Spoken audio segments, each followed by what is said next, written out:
नमस्कार साथियों, मेरा नाम है एस एन भारती और आप देख रहे हैं करंट अफेयर्स सेगमेंट का नया वीडियो। और आज तारीख है आपको 11 अगस्त 2025। हम लोग जो है 10 और 11 अगस्त 2025 से जितने भी करंट अफेयर्स के महत्वपूर्ण क्वेश्चन बन सकते हैं उस सभी पर डिस्कस करेंगे। चलिए हम लोग बातचीत कर लेते हैं पहले क्वेश्चन से और देखते हैं कि क्या है पहला क्वेश्चन हम लोगों के सामने में। और पहला क्वेश्चन जो है, हाल ही में एक दिवस मनाया गया है। कौन सा दिवस मनाया गया है? नागासाकी दिवस मनाया गया है। तो देख लेते हैं नागासाकी दिवस के बारे में। तो नागासाकी दिवस जो है प्रतिवर्ष कितने तारीख को मनाया जाता है? तो नागासाकी दिवस जो है प्रतिवर्ष कहते हैं तो ये आपको 9 अगस्त को मनाया जाता है ना। एक दिवस आप लोगों को जो है पहले ही करवा चुके हैं 6 अगस्त को। कौन सा दिवस? हिरोशिमा दिवस। उम्मीद है कि आपको याद होना चाहिए कि 6 अगस्त को हिरोशिमा दिवस मनाया जाता है ना। और आपको बता रहे हैं कि क्या कि 9 अगस्त को कौन सा दिवस? नागासाकी। ठीक है, तो 9 अगस्त को जो है आपको कौन सा दिवस मनाया जा रहा है? नागासाकी दिवस प्रतिवर्ष मनाया जाता है। क्यों मनाते हैं? वैसे तो कहानी आपको बता चुके हैं 6 अगस्त वाले वीडियो में। आपको एक बार फिर से बातचीत कर लेते हैं, यहाँ पे शॉर्ट में बातचीत करते हैं। क्या है कहानी देख लेते हैं कि 9 अगस्त 1945 को अमेरिका ने जो है जापान के नागासाकी पर परमाणु बम गिराया। और बम का जो है डिजाइन का कोड नाम क्या है? डिजाइन के कारण जो इसका नाम रखा गया था, क्या नाम रखा गया था? फैटमैन। ये बहुत बार प्रश्न पूछा जा चुका है तो अच्छे से आपको याद रहना चाहिए कि फैटमैन जो है कितने तारीख को गिराया गया था? तो 9 अगस्त को गिराया गया था। जबकि आपको यदि पूछे कि लिटिल बॉय कितने तारीख को गिराया गया था, तो लिटिल बॉय जो है 6 अगस्त को गिराया गया है ना। तो 6 अगस्त को जो लिटिल बॉय गिराया गया था ये कहां पर? तो ये आपको हिरोशिमा, जापान का जो हिरोशिमा शहर है यहाँ गया था। जबकि यदि बात करें कि फैटमैन, तो फैटमैन जो है जापान के किस शहर पर? तो जापान के आपको नागासाकी शहर पर जो है कौन सा बम गिराया गया था? ये परमाणु बम गिराया गया था। यहाँ पर हम डिटेल बात नहीं कर सकते हैं, आपको यहाँ पर करंट अफेयर्स के अंतर्गत हम शॉर्ट में ही बातचीत करेंगे, है ना। 1945 में संयुक्त राज्य अमेरिका ने जो है हिरोशिमा और नागासाकी पर कह सकते हैं कि परमाणु बम गिराया। और इससे क्या होती है? ये दोनों शहर क्या हो जाती है? बर्बाद हो जाती है। और इसके बाद 15 अगस्त 1945 को जापान जो है क्या कर देता है? आत्मसमर्पण कर देता है। और जैसे ही जापान आत्मसमर्पण करता है द्वितीय विश्व युद्ध क्या हो जाती है? समाप्त हो जाती है ना। तो द्वितीय विश्व युद्ध क्या हो जाता है? समाप्त होता है कितने तारीख को? आपको 15 अगस्त को। लेकिन यहां से भी एक प्रश्न पूछा गया है कि औपचारिक रूप से पूर्णतः कह सकते हैं कि कब समाप्त होती है द्वितीय विश्व युद्ध? तो द्वितीय विश्व युद्ध जो है पूर्णतः समाप्त होती है आपको कितने तारीख को? तो ये 2 सितंबर 1945 को समाप्त होती है। 2 सितंबर 1945 को समाप्त क्यों कहते हैं? मान चलिए कि औपचारिक रूप से आत्मसमर्पण करना पड़ता है इनको। यहाँ पर जो है ये सिग्नेचर करता है, साइन करता है ना। औपचारिक समझौते कह सकते हैं कि ये हस्ताक्षर करता है किसके द्वारा? ये जापान के द्वारा। तो जापान के द्वारा जो है हस्ताक्षर कर दिया जाता है कि अब जो है मेरे द्वारा किसी प्रकार का कोई युद्ध नहीं किया जाएगा। और युद्ध से द्वितीय विश्व युद्ध से वो क्या होता है? वापस होता है। यहाँ पर जो है पूर्णतः समाप्त होता है आपको 2 सितंबर 1945 को द्वितीय विश्व युद्ध। यहाँ से आपको जो जो फैक्ट बन रहा है उसको क्या करना है? अपने कॉपी में अच्छे से लिखना है। चलिए, उम्मीद है कि आप लोग समझ रहे होंगे। यहाँ पर देखिए ये आपको जो है नागासाकी शहर का लिया गया है, एक तस्वीर लिया गया है। जब मान के चलिए कि आपको यहाँ पर जो है फैटमैन जब गिराया जाता है ना, तो फैटमैन के बाद आप समझ ही रहे हैं कि आपको उस दिन भी बताए थे कि टेम्परेचर कितना जाता है? लगभग 4000 डिग्री तापमान हो जाती है। समझ रहे हैं? कुछ भी नहीं बचेगा, है ना। तो यहाँ पर जो है कह सकते हैं कि चंद मिनटों के साथ सभी चीज समाप्त हो जाती है ना। और जो व्यक्ति, एक बार बात बता देते हैं कि जो खास करके मधुबनी से देख रहे हैं ना, मधुबनी के मान के चलिए कि मधुबनी से भी आपको एक चैनल पर ये वीडियो आपको प्रसारित होती है। तो जो भी बच्चे मधुबनी से देख रहे हैं उनके बारे में बता देते हैं और उनको कैसे पढ़ना है। और साथ साथ सभी को एक बार फिर से बात कर लेते हैं कि कैसे हम लोगों को तैयारी करना है, खासकर किसके बारे में? Current affairs. तो करंट अफेयर्स के लिए आपको क्या करना है? एक आपको अच्छा सा जिसमें कि 400 पेज सादा कॉपी लेना है ना। एक 400 पेज वाला क्या करना है? एक कॉपी लेना है। और उसमें आपको सबसे पहले क्या करना है? जो मान के चलिए आपको देते हैं करंट अफेयर्स का क्वेश्चन, है ना। जैसे मान के चलिए कि आपको दिया हुआ है सेकंड क्वेश्चन क्या? हाल ही में राजस्थान के खैरतल तिजारा जिले का नाम बदलकर क्या कर दिया गया? तो ये तो क्वेश्चन आपको लिखना है ना। लेकिन ये जो आपको दे रहे हैं ये तो वैसे आपको समझाने के तौर पर देते हैं, लेकिन आपको लगे कि मान के चलिए कुछ महत्वपूर्ण यहाँ से प्रश्न बन रहा है। जैसे मान के चलिए कि अभी आपको बताया यहाँ पर नागासाकी के बारे में बताया है ना, कि मान के चलिए कि कब समाप्त हो रही है, आपको हिरोशिमा पर मान के चलिए कितने तारीख को बम गिराया गया। ये सब फैक्ट को क्या करना है? अपने क्वेश्चन के साथ, जैसे कि जो क्वेश्चन होगा नंबर उसके साथ आपको नीचे में लिख लेना है। जिससे क्या होगा कि आपका तैयारी क्या होगा? करंट अफेयर्स के साथ साथ आपका जीएस भी क्या होगा? बेहतर होता जाएगा, है ना। उम्मीद है कि समझ रहे होंगे और आप अच्छा सा एक कॉपी तैयार करेंगे और प्रतिदिन आप लिखते जाएंगे। यदि पीडीएफ की आवश्यकता पड़ेगी, पीडीएफ आपको भी प्रोवाइड किया जाएगा। पीडीएफ आपको बता ही देते हैं कि किस चैनल पर मिलता है, आगे हम बताएंगे आपको। तो ये आपको ध्यान रखना है कि कैसे पढ़ना है और अच्छे से आपको लिखते जाना है। प्रतिदिन आप जब तक लिखिएगा नहीं तब तक आपको याद होगा नहीं। इसलिए तो जो मान के चलिए कि आपको तो ऑफलाइन मिल ही रहा है, ऑफलाइन के साथ साथ यदि बात करते हैं कि ऑनलाइन, तो ऑनलाइन पर अभी तत्काल आपको करंट अफेयर्स मिल रहा है और सर जो है आपको ऑफलाइन भी पढ़ाएंगे और यहाँ पर हम लोग बातचीत करेंगे। कभी कभी हो सकता है कि मान के चलिए कि आप लोगों से जो है डायरेक्ट मधुबनी भी आके बातचीत किया जाएगा। चलिए आइए हम लोग देख लेते हैं, अगले क्वेश्चन पर बातचीत करते हैं। और अगला क्या क्वेश्चन है हम लोग देखते हैं ना। और अगला क्वेश्चन देखिए क्या है, हाल ही में क्या है कि हाल ही में राजस्थान के खैरतल तिजारा जिले का नाम बदलकर क्या रखा गया है।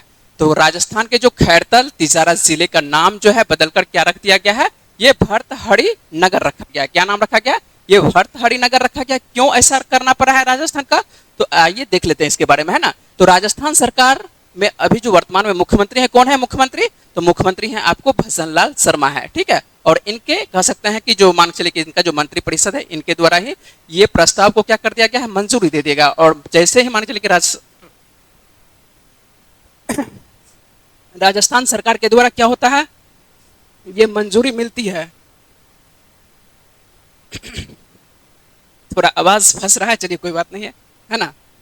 राजस्थान सरकार के द्वारा कह सकते हैं कि खैरतल तिजारा जिले का नाम क्या हो जाता है, ये बदला जाता है और इसका नाम क्या होता है, भर्तहरि नगर कर दिया जाता है ना। तो ध्यान रखना है कि राजस्थान सरकार के द्वारा जो है किस जिले का नाम, तो खैरतल तिजारा जिले का नाम बदलकर क्या कर रहा है, ये भर्तहरि नगर रखा जा रहा है। और इसको जो है सीधी सी बात है कि यहाँ पर जो है आपको राजस्थान का जो मंत्रिपरिषद है इनके द्वारा क्या मिल जाता है, इनको मंजूरी मिल जाता है ना। और उसके बाद इसका नाम मान के चलिए बदलने का जो रखा जा रहा है, क्यों बदला जा रहा है, तो ये आपको ध्यान रखना पड़ेगा। यहाँ पर यदि राजस्थान जाइएगा तो आपको एक धाम देखने को मिलेगा। कौन सा धाम, तो ये भर्तहरि धाम, नाम ही है धाम का, है ना। ये हिंदू तीर्थस्थल है। ये भर्तहरि धाम की एक ऐतिहासिक और सांस्कृतिक महत्ता है और इसी को ध्यान में रखते हुए प्रशासन के द्वारा जो है खैरतल तिजारा जिले का नाम क्या कर रहा है, बदलकर भर्तहरि नगर रखा जा रहा है ना। ये किस जिले का नाम, तो खैरतल तिजारा जिले का नाम जो है बदलकर क्या रखा जा रहा है, भर्तहरि रखा जा रहा है। और भर्तहरि की जो लोक कह सकते हैं कि आपको जो यहाँ पर जो नामकरण दिखाई पड़ रहा है, तो भर्तहरि ये जो लोक मान्यता है और क्षेत्र में कह सकते हैं कि उनकी लोकप्रियता और सम्मान की, ये क्या कह सकते हैं एक तरह से सम्मान देने की यहाँ पर महत्वपूर्ण कदम माना जा रहा है। तो सीधी सी बात है कि भर्तहरि आपको क्या लोक मान्यता यहाँ पर बहुत ज्यादा है देखने को। ये जो भर्तहरि धाम देखने को मिल रहा है, ये किस धर्म से जुड़ा हुआ है, तो ये हिंदू तीर्थस्थल से जुड़ा हुआ है। आइए थोड़ा सा यहाँ पर शॉर्ट में कहानी भी कर लेते हैं। थोड़ा सा ये आपको बता देते हैं कि आप लोग हिस्ट्री में पढ़े होंगे तो एक राजा का नाम पढ़े होंगे विक्रमादित्य के बारे में, है ना। उज्जैन के एक राजा हुआ करते थे, क्या राजा हुआ करते थे, आपको विक्रमादित्य नाम सुने हैं। उम्मीद है कि आप लोग जब हिस्ट्री पढ़े होंगे या नहीं पढ़े हैं तो आपको सर के द्वारा पढ़ाया जाएगा, अच्छे से पढ़ाया जाएगा। तो आपको नाम मिलेगा किनका, तो आपको नाम मिलेगा विक्रमादित्य। तो ये जो आपको दिखाई पड़ रहा है, ये जो भर्तहरि, ये जो राजा विक्रमादित्य नहीं है, ये कौन है, आपको ये भर्तहरि है। कौन राजा है, ये भर्तहरि है। और भर्तहरि जो कह सकते हैं कि उज्जैन के राजा थे। कहाँ के राजा थे, ये उज्जैन के राजा थे। और इनके छोटे भाई हुआ करते थे, कौन, विक्रमादित्य हुआ करते थे। और भर्तहरि जो है एक निश्चित समय के बाद ये क्या होते हैं, ये संत बन जाते हैं। ये जो आपको भर्तहरि दिखाई पड़ रहा है, ये निश्चित समय के बाद क्या हो जाते हैं, ये संत मान चलिए एक तरह से अपना राजपाट त्याग देते हैं। और अपना राजपाट त्याग करके किसको दे देते हैं, छोटे भाई को दे देते हैं, है ना। ये छोटे भाई को, सीधी सी बात है, याद रखना है कि छोटे भाई को दे देते हैं। और छोटा भाई का क्या नाम है, छोटा भाई का ही नाम है विक्रमादित्य। नाम सुने होंगे, प्रसिद्ध राजा है आपको, कौन सा, उज्जैन के राजा विक्रमादित्य, है ना। तो ये किनके भाई हुआ करते थे, उज्जैन के राजा विक्रमादित्य, ये हुआ करते थे भर्तहरि। और इन्हीं के नाम से आपको देखने को मिलता है भर्तहरि धाम देखने को मिलता है, जो कहां पर देखने को मिल रहा है, ये राजस्थान में देखने को मिल रहा है। उम्मीद है कि आप समझ रहे होंगे। और विक्रमादित्य यदि बात करें कि उज्जैन के राजा है, तो हम यहाँ पर आप लोगों को उज्जैन के राजा के बारे में पढ़ा नहीं रहे हैं। उज्जैन के राजा के बारे में मान के चलिए आपको विक्रमादित्य के बारे में कौन पढ़ाएंगे, जो इतिहास के आपके सर हैं। तो इतिहास वाले जो सर हैं आपको विशेष जानकारी बताएंगे, किसके बारे में, आपको विक्रमादित्य के बारे में। तो यहाँ पर हम लोग करंट अफेयर्स पढ़ रहे हैं, तो करंट अफेयर्स को कैसे जोड़ा जाता है दूसरे विषय से, तो ये भी हम लोग को ध्यान रखना है। कि मान के चलिए अब जैसे हो सकता है कि आने वाले दिनों में यदि आपको हिस्ट्री से प्रश्न उठाए, तो हिस्ट्री से जैसे मान के चलिए कोई प्रश्न लेना है तो किस राजा से लेंगे, तो विक्रमादित्य से लेंगे। यही होता है मान के चलिए किसका पढ़ने का फायदा आपको होता है, करंट अफेयर्स पढ़ने का फायदा होता है। इसीलिए डेली करंट अफेयर्स आप लोग कम से कम 15 से 20 मिनट है ना, 15 से 20 मिनट आप समय दीजिए, आप अच्छे से आपको कवर होता जाएगा। आपको इसके साथ साथ जीएस भी कवर होता जाएगा। चले हम लोग अगले प्रश्न पर। चलिए अगले प्रश्न पर बात कर लेते हैं। अगला क्या प्रश्न है, हाल ही में किस राज्य ने ब्रिटेन में अध्ययन के लिए अटल सेवनिंग छात्रवृत्ति को शुरू किया है? तो ध्यान से प्रश्न को पढ़ेंगे, अच्छे से पढ़ेंगे कि हाल ही में किस राज्य के द्वारा ब्रिटेन में अध्ययन के लिए अटल सेवनिंग छात्रवृत्ति को शुरू किया गया है। और शॉर्ट में यदि बात करें कि अटल सेवनिंग छात्रवृत्ति किस राज्य के द्वारा स्टार्ट किया गया है, तो ये स्टार्ट किया गया किसके द्वारा? उत्तर प्रदेश के द्वारा। उत्तर प्रदेश के जो वर्तमान में मुख्यमंत्री हैं कौन है? योगी आदित्यनाथ है। और इनके नेतृत्व वाली जो सरकार है उत्तर प्रदेश की जो कैबिनेट है, तो भारत रत्न कौन है? अटल बिहारी वाजपेयी। तो अटल बिहारी वाजपेयी के नाम से है जो है क्या नाम रखा गया है आपको? अटल बिहारी वाजपेयी सेवनिंग उत्तर प्रदेश, है ना। तो ये जो है आपको सेवनिंग उत्तर प्रदेश कह सकते हैं। एक छात्रवृत्ति लाया गया है किसके द्वारा? तो उत्तर प्रदेश राज्य के द्वारा। ये छात्रवृत्ति किस राज्य के द्वारा? तो उत्तर प्रदेश के द्वारा लाया गया है। और ये ध्यान रखना है ना, क्या नाम है? तो ध्यान रखना है। हम लोग शॉर्ट में बात करें, मान चलिए इतना जरूरत नहीं है। अटल बिहारी वाजपेयी का पूरा नाम अटल सेवनिंग आपको छात्रवृत्ति याद रखना है। अटल सेवनिंग छात्रवृत्ति किस राज्य के द्वारा? तो ये उत्तर प्रदेश के द्वारा, है ना। और इसके द्वारा क्या होगा? अटल सेवनिंग की यदि बात करें कि इसके द्वारा होगा क्या, मान चलिए किसको मिलेगा? खास करके इस पहल से जो होगा राज्य के जो मेधावी छात्र होंगे, है ना, जो इंटेलिजेंट छात्र होंगे, उनको जो है जैसे ही मान चलिए कौन सा मिलेगा? अटल सेवनिंग छात्रवृत्ति मिलेगा।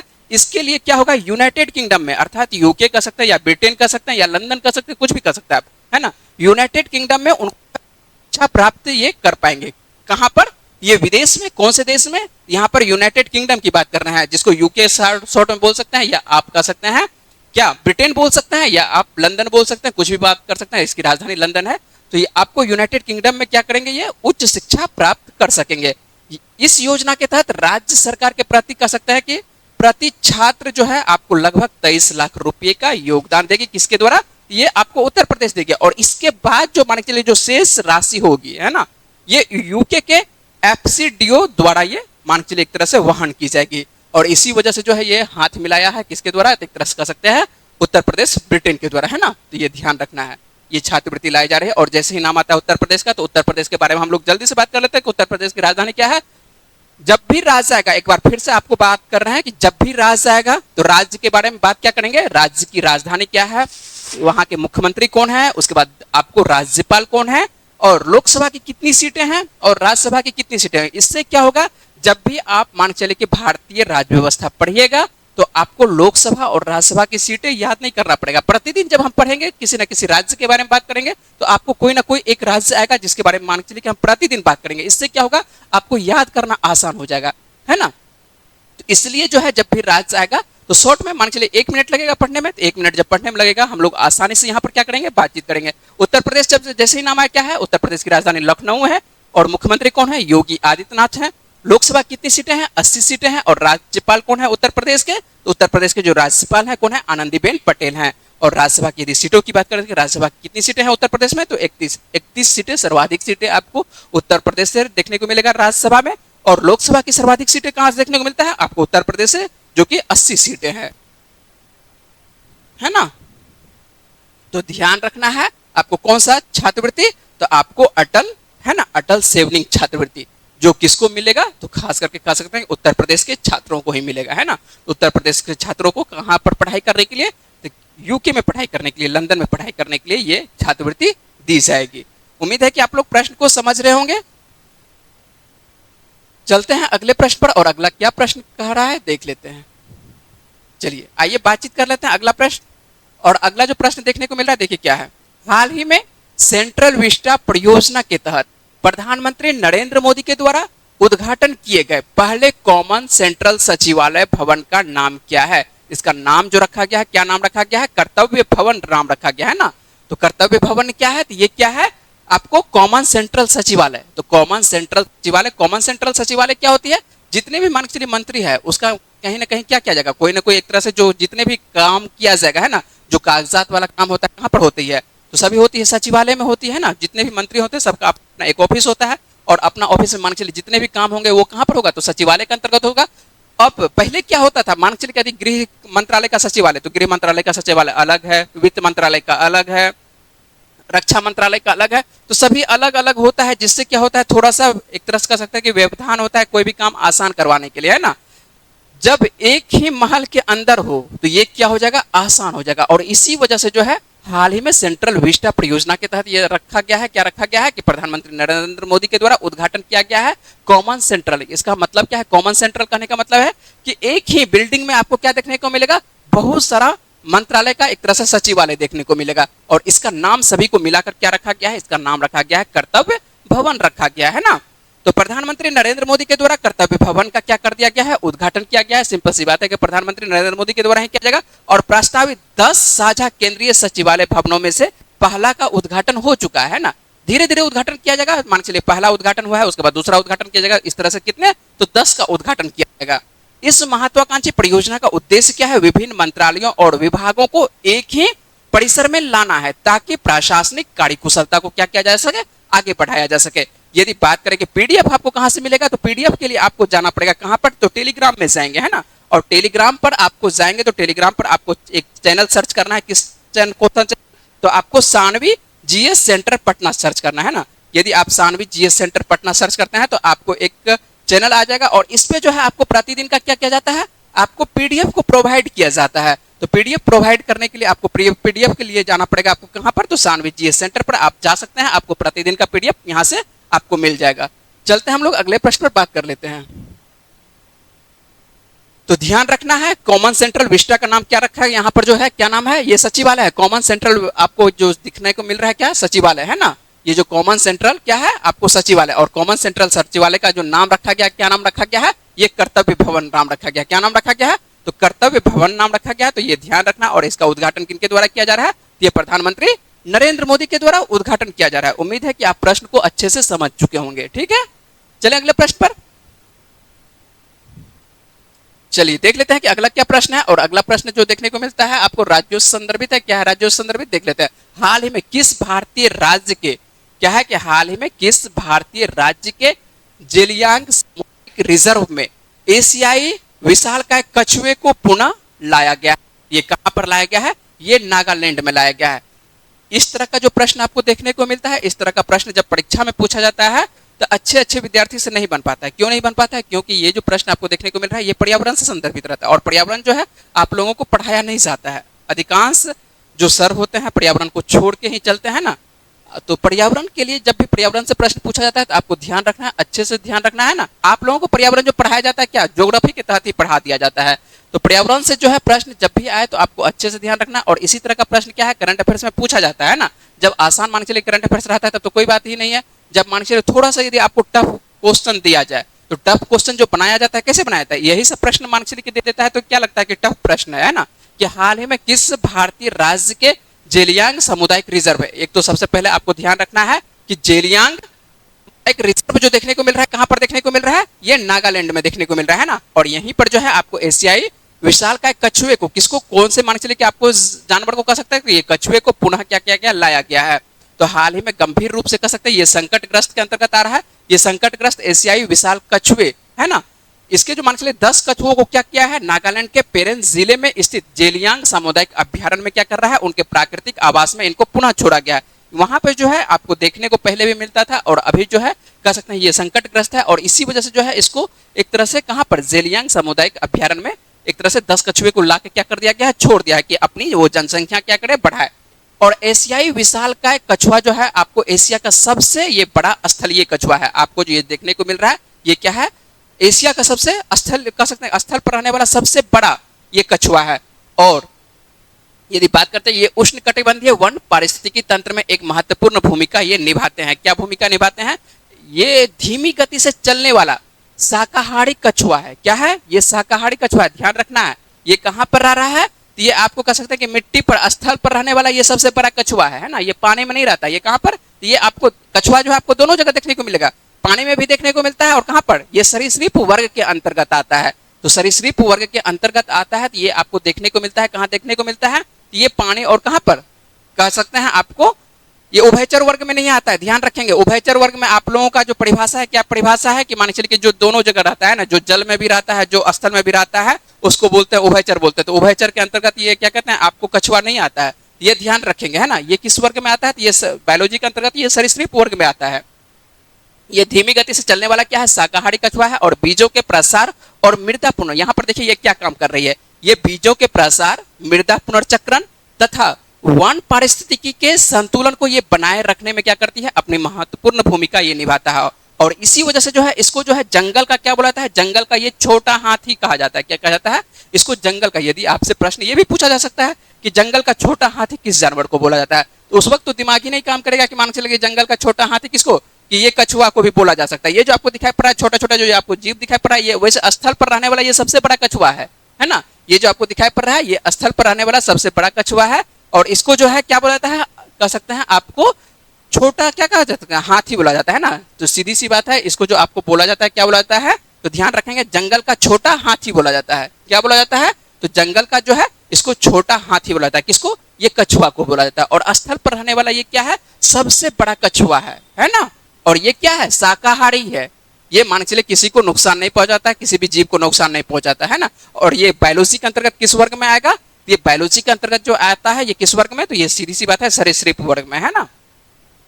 आपको अभी हो सकता है कि सरीसृप समझ में नहीं आ रहा है, उभयचर समझ में नहीं आ रहा है, आपके दिमाग में ऐसा चलता होगा कि वही बात फिर से कि मान चलिए कि जैसे ही दोनों जगह रहता है उसको उभयचर बोलते हैं। तो ये आपको क्लियर कौन करेंगे, ये आपको करेंगे बायोलॉजी वाले सर करेंगे, है ना। जब भी आप बायोलॉजी पढ़िएगा तो उस वक्त मान चलिए कि वो सर आपको बताएंगे, क्या बताएंगे कि किसको सरीसृप बोलते हैं, किसको उभयचर बोलते हैं। यहाँ पर मान चलिए विशेष बातचीत नहीं कर सकते हैं।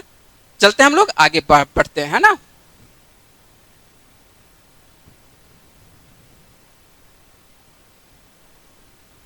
चलिए आगे देख लेते हैं आगे क्या है।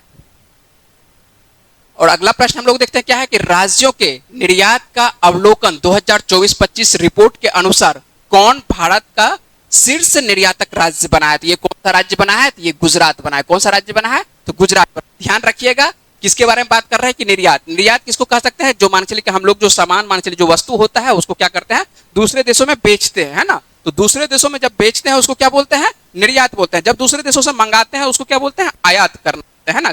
खरीदना जैसे खरीदते हैं तो उसको क्या बोलते हैं, आयात बोलते हैं। और जैसे बेचते हैं क्या बोलते हैं, निर्यात बोलते हैं। तो यहाँ पर पूछा जा रहा है कि मान चलिए कि राज्यों का ऐसा मान चलिए सभी राज्यों में 2800 राज्यों में ऐसा कौन सा राज्य रहा है कि जो कि 2024-25 के रिपोर्ट के अनुसार से यदि बात करें कि भारत का शीर्ष राज्य मतलब सबसे ज्यादा निर्यात, तो वो कौन सा राज्य रहा है, ये गुजरात राज्य रहा है ना। तो गुजरात जो है यदि बात करें गुजरात जो है आपको बीते वर्ष 2024-25 में देश के शीर्ष निर्यातक राज्य के रूप में क्या है, अपनी स्थिति को क्या करा है, बरकरार रखा है। वैसे पिछले वर्ष भी कौन रहा था, तो आपको गुजरात ही रहा था। और इस वर्ष भी कौन रहा है, तो ये गुजरात ही रहा है ना। और दूसरे स्थान पर यदि बात करें दूसरे स्थान पर कौन सा राज्य रहा है, तो दूसरे स्थान पर जो है महाराष्ट्र रहा है ना। तो दूसरे स्थान पर महाराष्ट्र रहा है और तीसरे स्थान पर तमिलनाडु रहा है, चौथे स्थान पर कर्नाटक, है ना। उसके बाद मान चलिए कि आपको क्रम देखने को मिलता है उत्तर प्रदेश, आंध्र प्रदेश और तेलंगाना। तो आपको ज्यादा याद करने की जरूरत नहीं है, आपको 1 to 3 याद कर सकते हैं ना। तो गुजरात क्या है, नंबर 1 पर है। दूसरे स्थान पर कौन सा है, महाराष्ट्र है। और तीसरे स्थान पर यदि बात करेंगे तीसरे स्थान पर कौन है, तो आपको तमिलनाडु है। और जैसे ही नाम आता है गुजरात, यदि मान चलिए कि शीर्ष निर्यातक राज्य है, तो सबसे हम लोग बातचीत कर लेते हैं गुजरात के बारे में। तो गुजरात की राजधानी क्या है, गुजरात की राजधानी जो आपको है क्या है, गांधीनगर है। उम्मीद है सभी को याद होना चाहिए। उसके बाद मुख्यमंत्री कौन है, भूपेंद्र पटेल है। और राज्यपाल कौन है यहाँ के वर्तमान में, तो आचार्य देवव्रत हैं। यदि बात करें कि लोकसभा की कितनी सीटें हैं आपको गुजरात में, तो लोकसभा की आपको देखने को मिलेगी 26 सीटें। और आपको राज्यसभा की यदि बात करें कि राज्यसभा की कितनी सीटें देखने को मिलती है, आपको 11 सीटें देखने को मिलती है ना। तो उम्मीद है कि आप समझ रहे होंगे कि निर्यात में कह सकते हैं कि ऐसा कौन सा राज्य रहा है कि जो कि इस वर्ष आपको सर्वाधिक निर्यात किया है ना। 2024 का डाटा के बारे में बात कर रहे हैं। 2024 के डाटा के अनुसार से आपको जो निर्यातक कह सकते हैं, जो दूसरे देशों में हम लोग सामान भेजते हैं, उसके अनुसार से कह सकते हैं कि सबसे नंबर 1 पर कौन सा राज्य आपको रहा है, गुजरात रहा है ना। और दूसरा स्थान आपको महाराष्ट्र का है। चलते हैं अगले प्रश्न पर और बात करते हैं अगला प्रश्न क्या है। और ये प्रश्न आप लोगों के लिए जो है महत्वपूर्ण है और आप अच्छे से इस प्रश्न को ध्यान रखेंगे। आपको हो सकता है कि किसी परीक्षा में आपको ये प्रश्न पूछा जा सकता है ना, इसको आप VVI लगा के रख लेंगे, ठीक है। आपको ये महत्वपूर्ण प्रश्न के अंतर्गत रहेगा क्या रहा ना, एक नाम याद रखना है आपको, क्या कबक यानो, क्या नाम रखना है आपको, कबक यानो। और पूछा जा रहा है कि कबक यानो किस राज्य के पर्वतारोही है जिन्होंने अफ्रीका की सबसे ऊंची चोटी माउंट किलिमंजारो पर क्या किया है, सफलतापूर्वक चढ़ाई की है। और ये किस राज्य की कबक यानो जो आपको देखने को मिल रहा है, किस राज्य की है, अरुणाचल प्रदेश की राज्य की है ना। तो ये आपको सबसे पहले मान चलिए देखने को मिलता है कि किससे संदर्भित ये किस प्रश्न आ रहा है ना, किस मान चलिए विषय से, सब्जेक्ट क्या है। ये सब्जेक्ट आपको जो सिलेबस के अंतर्गत आ रहा है, किसके अंतर्गत, ज्योग्राफी के अंतर्गत आ रहा है। तो ज्योग्राफी के अंतर्गत देखिए क्या है, सबसे पहले तो हम लोगों को देखिए यहाँ से क्या क्या प्रश्न बन सकता है और क्या क्या प्रश्न पूछा जा सकता है। सबसे पहले आप लोगों को देखिए यहाँ पर लिखा हुआ है क्या, अफ्रीका की सबसे ऊंची चोटी। तो अफ्रीका की सबसे ऊंची चोटी का क्या नाम है, तो ये किलिमंजारो है ना। और किलिमंजारो पर जो मान के चलिए चढ़ने में सफलता प्राप्त की है कौन है, भारत की, ये जो है भारत की आपको कबकयानो है, जो किस राज्य की रहने वाली है, ये अरुणाचल प्रदेश की रहने वाली है। तो अरुणाचल प्रदेश की पर्वतारोही जो पर्वत पर चढ़ने वाले हैं उसको क्या बोला जाता है, पर्वतारोही बोला जाता है। जो अरुणाचल प्रदेश की पर्वतारोही है क्या नाम है इनका, कबकयानो है। और अफ्रीका की सबसे ऊंची चोटी माउंट किलिमंजारो पर ये क्या करनी है, चढ़ने में ये सफलता प्राप्त की है। तो ये मान के चलिए आपको ध्यान रखना है कि किस राज्य की है, तो ये आपको अरुणाचल प्रदेश की है। यह न केवल अफ्रीका की सबसे ऊंची चोटी बल्कि यह विश्व की सबसे ऊंची कह सकते हैं कि स्वतंत्र रूप से खड़ी पर्वत चोटी भी इनको माना जाता है। अफ्रीका की जो सीधी सी बात है यहाँ पर आप समझ लीजिए एक लाइन में कि अफ्रीका की जो सबसे ऊंची चोटी है इसको विश्व की सबसे कह सकते हैं कि खड़ी है ना। आपको ये जो स्लोप बनाया जाता है ये क्या है, सबसे इसको खड़ी चोटी बोला जाता है ना। तो खड़ी चोटी किसको बोला जा रहा है, आपको अफ्रीका की किलिमंजारो को। तो सबसे ऊंची स्वतंत्र रूप से ये जो आपको देखने को मिल रहा है खड़ी पर्वत चोटी भी इसको कहा जाता है, किसको, ये किलिमंजारो को। तो ये ध्यान रखना है। और यदि बात करें कि सेवन समिट्स किसको बोला जाता है, सीधी सी बात है कि 7 महाद्वीपों की सबसे ऊंची चोटी यदि बात करें, जितने भी मान चलिए कि हम लोगों के पास जो महाद्वीप है पृथ्वी पर, तो 7 महाद्वीप की यदि सबसे ऊंची चोटी बात करें तो उसमें से एक चोटी देखने को मिल रहा है, कौन सा, किलिमंजारो। और किलिमंजारो पर सफलता मान चलिए कि चढ़ने पर सफलता प्राप्त की कौन की है, आपको कबकयानो की है। जैसे ही यदि बात आती है कबकयानो का, तो कबकयानो के बारे में हम जैसे ही आती है बात तो हम लोग देख लेते हैं कबकयानो को। ये जो आपको प्यारा सा तस्वीर देखने को मिल रहा है और जो आपको तिरंगा फहराते हुए दिखने को मिल रहा है ना, तो ये कौन है, ये अपने भारतीय है, अरुणाचल प्रदेश की रहने वाली है, कबकयानो है। अच्छे से इसको ध्यान रखना है कबकयानो को, है ना। क्या नाम है इनका, कबकयानो है, किस राज्य की, तो आपको राज्य भी पूछा जा सकता है, तो आपको अरुणाचल प्रदेश की। और किस मानचिले पर्वत पर ये चढ़ने में सफलता प्राप्त की है, तो आपको अफ्रीका की सर्वोच्च चोटी क्या नाम है उसका, किलिमंजारो है ना। जब मान चलिए आपको फिर से वही बात बोलेंगे कि ज्योग्राफी जब पढ़ाएंगे तो आपको किलिमंजारो के बारे में विस्तार से आपको सर के द्वारा पढ़ने को मिलेगा। अभी ध्यान रखना है किस पे चढ़ने में सफलता प्राप्त की है, कौन की है, आपको कबकयानो की है ना। जहां पर भी यदि आप पढ़ चुके होंगे किलिमंजारो के बारे में तो वहां पर आप लिख लेंगे, या नहीं तो आप जैसे ही पढ़िएगा तो आने वाले दिनों में ये अपने कॉपी में आप लिख के रखिएगा, जिससे आपको क्या होगा, ध्यान रहेगा, है ना।